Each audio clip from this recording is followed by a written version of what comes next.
Premature babies അല്ലെങ്കിൽ മാസം തികയാതെ ജനിച്ച കുഞ്ഞുങ്ങളുടെ കറക്റ്റായിട്ടുള്ള വയസ്സ് കണ്ടുപിടിക്കുന്നത് എങ്ങനെയാണ് എന്നതാണ് ഈ വീഡിയോ. അതിൻ്റെ ആവശ്യം എന്താണെന്ന് വെച്ചാൽ, ഒന്നാമത്തെ കാര്യം എന്ന് പറയുന്നത് അവർക്ക് സോളിഡ് ആയിട്ടുള്ള ഫുഡ് തുടങ്ങുമ്പോൾ, അതായത് കുറുക്ക്, ചോറ് പോലുള്ള കാര്യങ്ങൾ കൊടുത്തു തുടങ്ങുമ്പോൾ സാധാരണ കുഞ്ഞുങ്ങൾക്ക് കൊടുക്കുന്ന പോലെ നമുക്ക് കൊടുക്കാൻ പറ്റില്ല. അപ്പോൾ അവരുടെ കറക്റ്റായിട്ടുള്ള ഏജിനനുസരിച്ച് നമുക്കത് കൊടുക്കാൻ പറ്റത്തുള്ളൂ. അങ്ങനെയുള്ളിടത്ത് നമുക്ക് ഈ വയസ്സ് അത്യാവശ്യമായിട്ട് വരും. പിന്നെ രണ്ടാമത്തെ കാര്യം എന്ന് പറയുന്നത് അവരുടെ വളർച്ചയും ഓരോ മാസത്തിലും ചെയ്യേണ്ട പെരുമാറ്റ രീതിയും നമുക്ക് മനസ്സിലാക്കാൻ വേണ്ടിയും ഈ വയസ്സ് നമ്മളെ സഹായിക്കും. അതുപോലെ തന്നെ കുഞ്ഞിന് എന്തെങ്കിലും അസുഖം വന്നാൽ ഡോക്ടറിൻ്റെ അടുത്ത് കൊണ്ടുപോകുമ്പോൾ മരുന്നിൻ്റെ ഡോസ് കാൽക്കുലേറ്റ് ചെയ്യാൻ വേണ്ടി സഹായിക്കുന്നതാണ് ഇങ്ങനെ വയസ്സ് കറക്റ്റ് കണ്ടുപിടിച്ച് വയ്ക്കുന്നത്. അതുപോലെ തന്നെ കുഞ്ഞുങ്ങൾക്ക് വാക്സിനേഷൻ കൊടുക്കുമ്പോഴും കൂടാതെ എന്തെങ്കിലും വൈറ്റമിൻ ഡ്രോപ്സ് കൊടുക്കുമ്പോഴും ഒക്കെ ഇത് ആവശ്യമായിട്ട് വരും.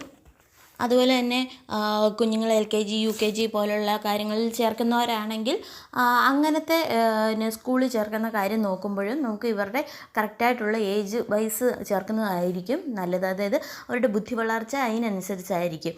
ജനിച്ച അന്ന് മുതൽ നമുക്ക് കൂട്ടാൻ പറ്റത്തില്ല. അതുകൂടാതെ ഏറ്റവും പ്രധാനപ്പെട്ട ഒരു കാര്യമാണ്, നമ്മളെ മാനസികമായി തളർത്തുന്നതാണ് ചിലരുടെ ചോദ്യങ്ങൾ. കാരണം കുഞ്ഞ് 4 മാസമായല്ലോ എന്നിട്ട് എന്താ കമിഴാത്തെ, അല്ലെങ്കിൽ 6 മാസമായല്ലോ എന്താ ഇരിക്കാത്തെ, എന്താ ഇഴയാത്തെ എന്നൊക്കെയുള്ള ചോദ്യത്തിന് നമുക്ക് മറുപടി പറയണമെങ്കിൽ നമ്മുടെ കുഞ്ഞ് ഇത്ര മാസമേ ആയിട്ടുള്ളൂ അല്ലെങ്കിൽ ഇത്ര ഇതേ ആയിട്ടുള്ളൂ, അതുകൊണ്ടാണ് അവൾ ചെയ്യാത്തത്, അവൾ കറക്റ്റ് ടൈം ആകുമ്പോൾ ചെയ്തോളൂ എന്ന് നമുക്ക് മറുപടി പറയാനും വേണ്ടിയാണ് ഈ വയസ്സ് കണ്ടുപിടിച്ച് വയ്ക്കാൻ പറയുന്നത്. ശരി, ഇനി ഇങ്ങനെ ഈ വയസ്സ് എങ്ങനെ കണ്ടുപിടിക്കാം എന്ന് നോക്കാം. നമ്മുടെ ഡോക്ടർ നമുക്ക് ഏകദേശം ഒരു ദിവസം തന്നിട്ടുണ്ടായിരിക്കും കുഞ്ഞ് ജനിക്കാൻ സാധ്യതയുള്ളത്, അതായത് ഡ്യൂ ഡേറ്റ്. അത് 40 ആഴ്ച കണക്ക് കൂട്ടിയാണ് നമുക്ക് തരുന്നത്. 40 ആഴ്ചയിൽ എത്തുമ്പോഴാണ് ഒരു കുഞ്ഞ് ഫുൾ ടൈം ആകുക.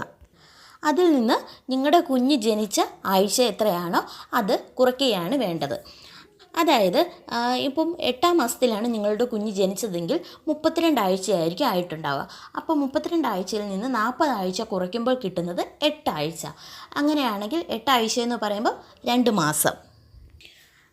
അതുപോലെ നമ്മളുടെ കുഞ്ഞിൻ്റെ വയസ്സിൽ നിന്ന് ഈ 2 മാസം കുറയ്ക്കണം. അത്രയുമായിരിക്കും ആ കുഞ്ഞിൻ്റെ കറക്റ്റായിട്ടുള്ള വയസ്സെന്ന് പറയുന്നത്.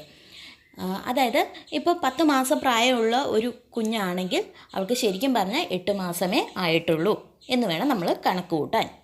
ഇങ്ങനെയൊക്കെ കൂട്ടാൻ ഭയങ്കര ബുദ്ധിമുട്ടാണെന്ന് കരുതുന്നവർക്ക് സിമ്പിളായിട്ട് പറയുകയാണെങ്കിൽ, നമുക്ക് ഡോക്ടർ ഒരു ഡ്യൂ ഡേറ്റ് തന്നിട്ടുണ്ടായിരിക്കുമല്ലോ, ആ ഡേറ്റ് എന്നാണോ അന്ന് തൊട്ട് 30 അല്ലെങ്കിൽ 31 ദിവസം ഒരു മാസമായിട്ട് കണക്ക് കൂട്ടുക.